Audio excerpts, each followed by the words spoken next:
Bonjour à tous, aujourd'hui on va parler d'un vidéoprojecteur pas cher. Alors pas cher, il coûte quand même 150 €, je suis conscient que c'est quand même une somme pour beaucoup d'entre nous. Et il est actuellement en train de projeter derrière moi, c'est le Blizzwolf BW V6. Alors pourquoi une telle intro? Eh bien pour vous montrer que malgré la fenêtre ouverte, malgré une softbox qui est devant moi, eh bien on voit quand même pas mal sur l'écran. Alors bien sûr, je projette sur un écran prévu pour les vidéoprojecteurs. Alors pour tout vous dire, c'est juste une toile que j'ai achetée sur Amazon et puis j'ai mis 2 tasseaux de bois et je l'ai tendue et ça me permet d'avoir une surface de projection plutôt pas mal. Donc là, on a une belle image qui est projetée et surtout très lumineuse. Alors il fait pourtant que 450 lumens ANSI, mais ça permet quand même d'avoir une image assez claire, assez lumineuse et même en pleine journée. Alors forcément, si vous le projetez sur un mur, vous aurez une moins belle image, mais de toute façon, là où il va se révéler, et de toute façon il est fait pour ça, ça va être, eh bien, si on passe dans le noir. Mais je vais vous montrer tout ça tout à l'heure. D'abord, on va faire le tour du produit. Mais avant de vous dire tout ce qu'il y avait dans la boîte de ce Blizzwolf BW V6, eh bien, je dois vous dire que c'est un projecteur qui est certifié Netflix. Donc vous allez pouvoir regarder du streaming via Netflix, via Amazon Prime et tout un tas d'autres plateformes. C'est du LCD, Full HD, 1080p. Alors vous imaginez qu'à ce prix-là, il va falloir faire des concessions. Et la première, pour moi, eh bien, c'est le design.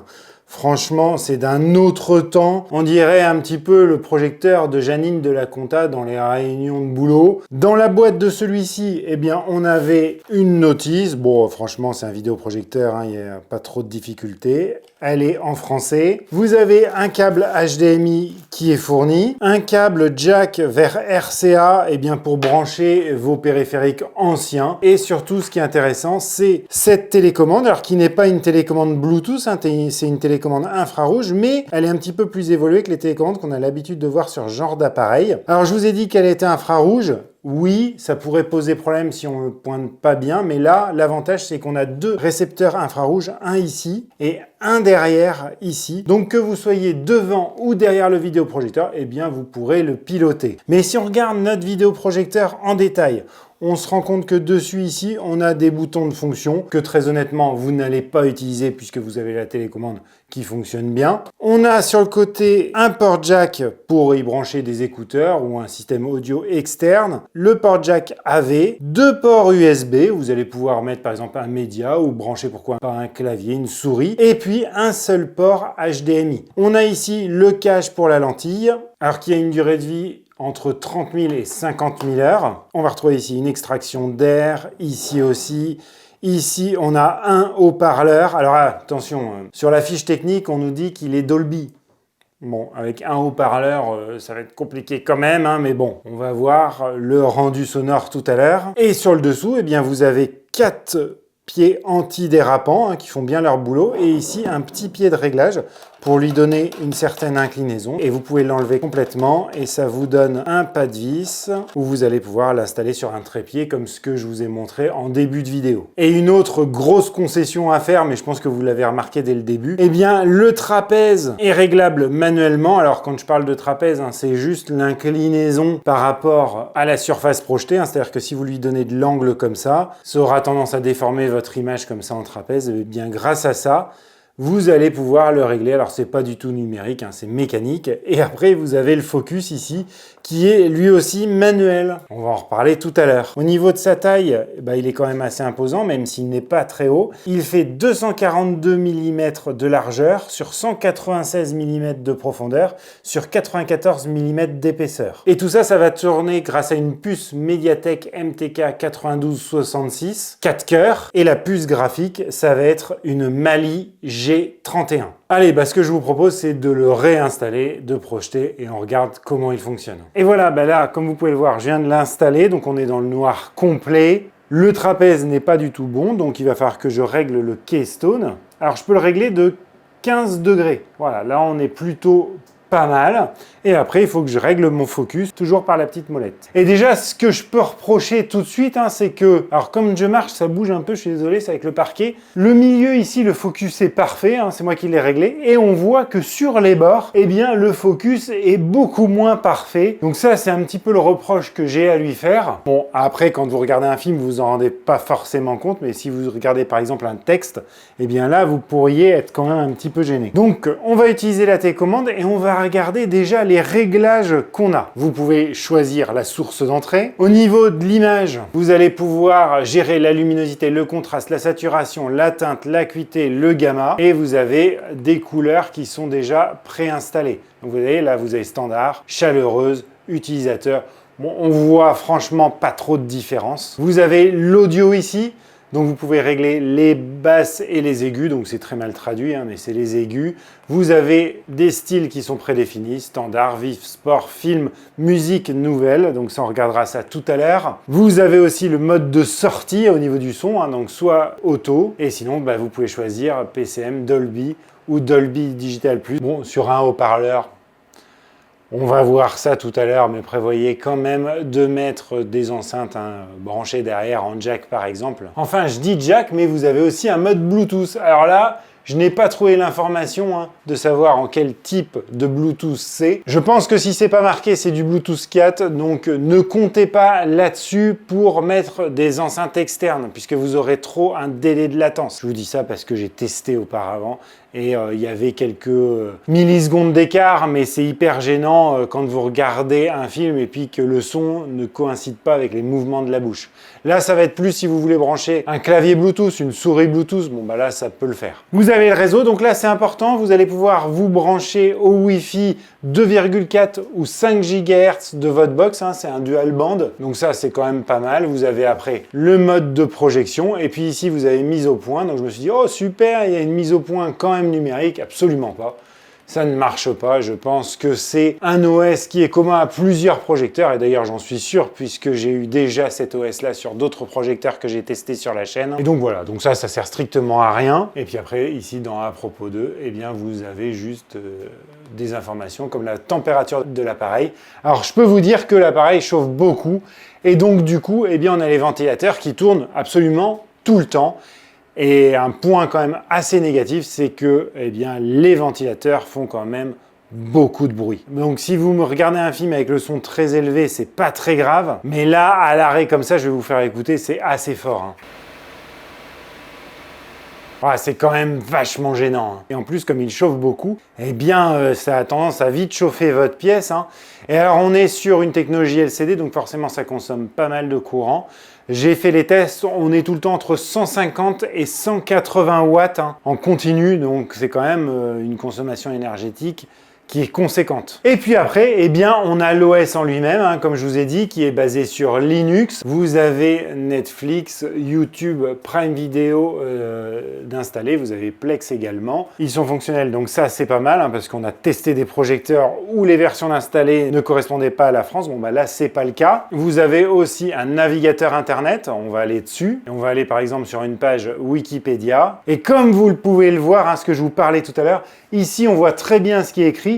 Ici, là, c'est plus compliqué quand même. On a ce problème du focus qui me gêne quand même pas mal. Vous avez ici un App Store qui va vous permettre de télécharger des applications. Donc, c'est fonctionnel. Par contre, vous n'avez pas toutes les applications que vous pouvez retrouver sous Android. Alors, vous en avez pas mal. Vous avez voilà, des jeux pour enfants, des applications de musique, des applications vidéo. Bon, voilà, il y a tout un tas de trucs. Après, il faut chercher. Il y en a qui fonctionnent, il y en a qui ne fonctionnent pas. Bon, globalement, moi, si vous utilisez ce vidéoprojecteur-là, si c'est juste pour regarder du streaming comme Netflix et YouTube, il n'y a pas de problème. Après, sachez que vous ne pouvez pas mettre OQEE, je crois, de Free dessus. Vous pouvez pas installer la TV d'Orange. J'imagine que pour les autres fournisseurs d'accès Internet, c'est pareil. Donc, si vous voulez faire fonctionner tout ça, eh bien, il va falloir que vous branchiez une clé Android ou une box TV directement sur le port HDMI d'entrée. Donc ça, c'est si vous voulez regarder du streaming en ligne, mais si vous voulez aussi, eh bien, sur une clé USB, vous mettez votre film que vous voulez et vous pouvez le lire. Alors, en plus, le fabricant nous met bien dans sa fiche produit qu'il, bon, bien sûr, projette en 1080p, hein, ce que je vous ai dit au début, mais il est capable, d'après le constructeur, de décoder de la 4K avec le HDR10. Donc on va faire le test. Je mets une clé USB sur le vidéoprojecteur, elle est tout de suite détectée, et si je vais dans les sources ici, et que je vais chercher USB, eh bien je retrouve ma clé, et je vais donc lancer la vidéo qui est en 4K, et là, tatin! Eh bien non, ça le décode pas, donc gros mytho de BlizzWolf, et ça a vraiment tendance à m'énerver. Ils se font croire monts et merveilles sur la fiche produit et en fait, eh bien, ça ne gère pas. Et d'ailleurs, je vais vous montrer, hein, parce que vous allez peut-être me dire, oui, c'est le codec de ton fichier qui va pas. Eh bien, si on va sur YouTube, on va regarder une vidéo en 4K. Donc bien sûr, ça va le lire parce que c'est YouTube qui gère lui-même. Mais si on va dans les réglages, eh bien je n'ai accès qu'au 1080p au maximum.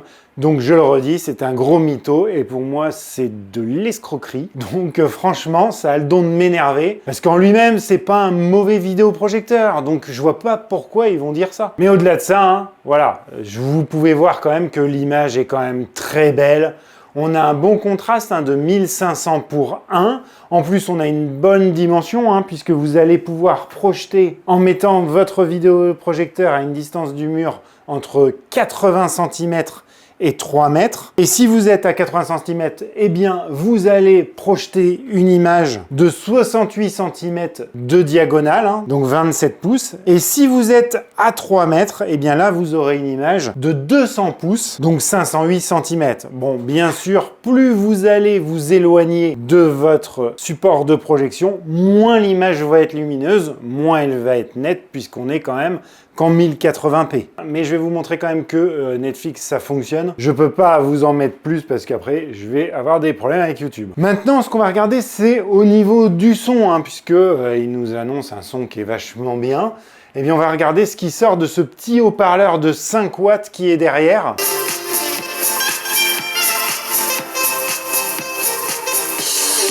Bon voilà, on a du son, c'est pas formidable comme vous avez peut-être pu l'entendre, mais en plus ça passe par mon micro, donc forcément, et en plus c'est compressé par YouTube, donc voilà, c'est juste pour vous donner une idée.